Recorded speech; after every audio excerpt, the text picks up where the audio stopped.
Hello, dear ones, it's Hannah.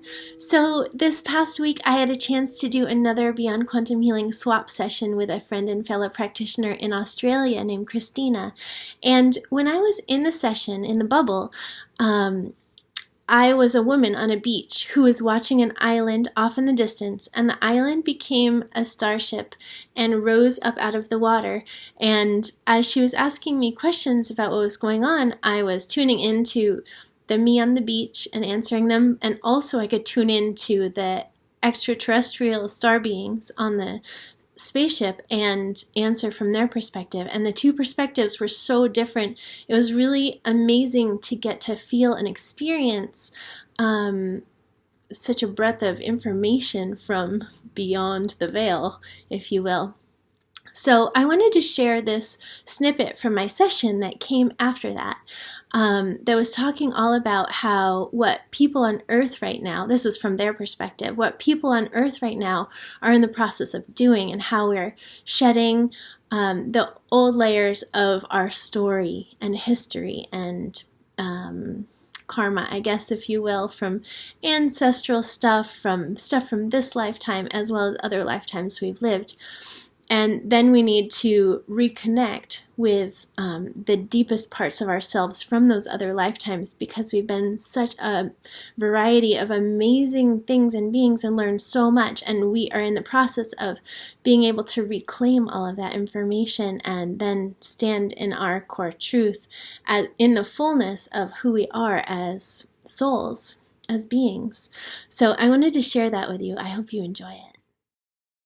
So in humans, there are so many vast experiences, and so many humans right now are working on like shedding their layers of stuff that they've been carrying from lifetime to lifetime, or that they've taken on for their families or from their ancestors. Like they're shedding the density, and that almost is overshadowing for the time being the depth and expansiveness of who they are.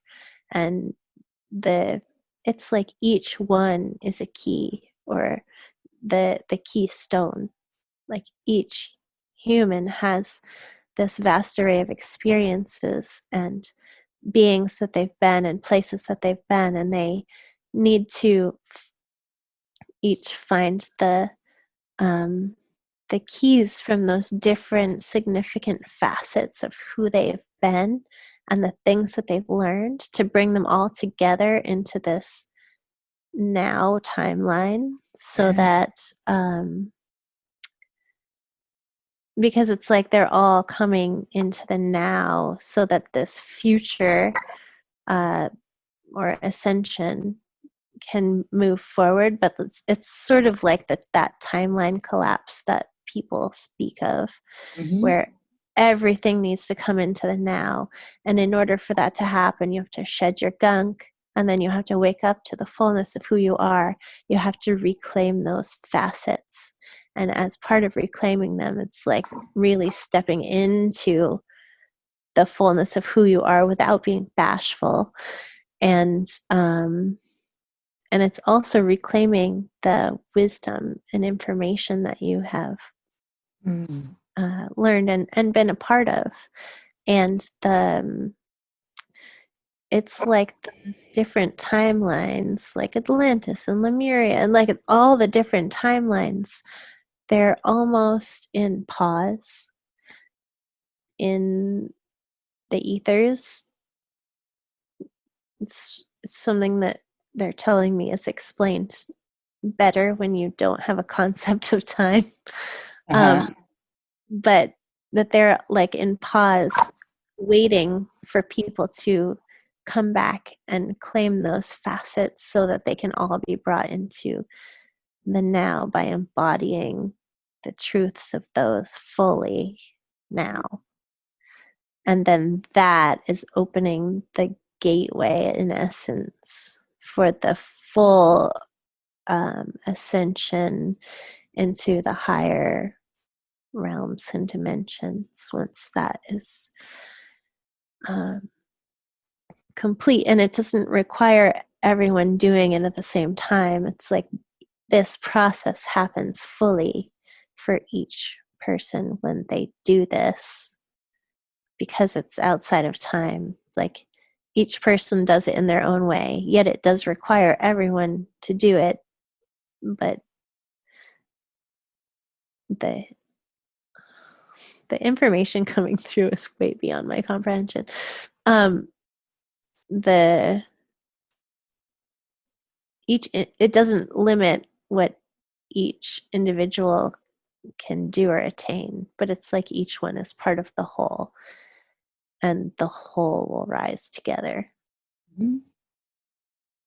And while I would understand that each person has their own particular way, their own essence that they're bringing into that, are there any sort of keys, I guess would be my question, in terms of that would be common for most people to attain that point? We do not understand your question fully. Okay. I'm just wondering if there's any keys. Like, I guess one thing that I'm thinking of would be acceptance, like whether there's something people can do to sort of help bring themselves and all their timelines into alignment to that point where they can collapse.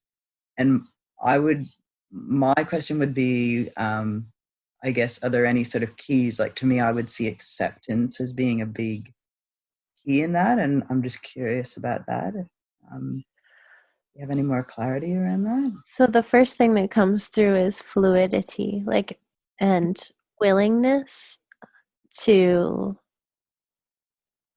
not be rigid, to not require things to be in any particular way in order for them to ... like, Yeah. do anything. So there's a facet too of being willing to shed your skin. Those are the words they're saying, but like, to let go of your gunk, which they're showing me that there's a facet of our gunk or our skin that we feel is us. And so for some or many people, maybe it's scary to let go of the story because they see the story as them. Yeah. Even though the story is really just part of the unfoldment for them. Mm-hmm. So they're still learning that the expansiveness of who they are. And so they're saying, for those of you that understand this or are awake to this, there is a level of needing to honor other people's experiences as they come to them. Mm-hmm. And they're showing me that there's this sense of impatience sometimes as a human to want things to unfold more quickly. Mm-hmm. Like the metaphor of the woman on the beach, asking for something big to happen, but that there isn't any big or small. Every facet, when it just takes an open heart, and when someone is willing to show up, and whether and accept whatever comes, whether it feels big or small, when they're willing to just show up, that is a huge step. Mm-hmm. And just the allowance of whatever it is, the acceptance of it without requiring or needing it to be a certain way in order to fall into the,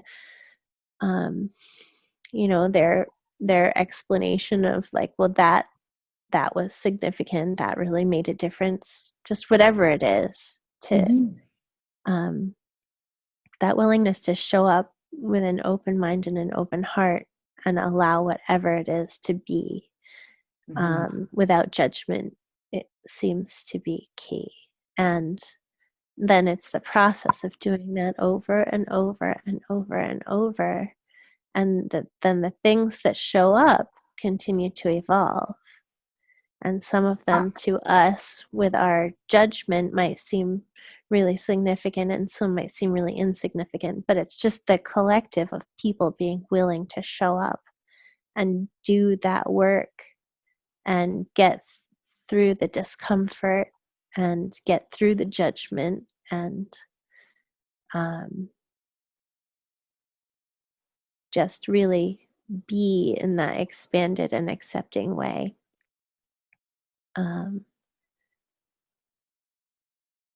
They're showing me this, that it's like a wave. The wave is building as more and more people show up and are doing this work and are shedding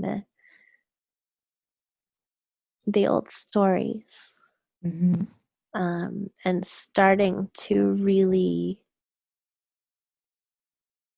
connect with their heart and the truth of who they are beyond the human construct of who they are based on their lifetime. Pretty amazing information, huh? It was so expanded, the information that was coming in, that I couldn't find the right words often to adequately relay what was all the information that was coming in and the things that I was knowing. So I did my best to explain it. I hope it was clear. My name is Hannah Fogg. I'm a Beyond Quantum Healing practitioner in the state of Maine in the United States, and I get to see clients all over the world through the internet. So I'm going to list my website below, and if you have any interest in reaching out to have a session for yourself or to learn more, please contact me anytime. I would love to talk to you. All right, take good care. Bye.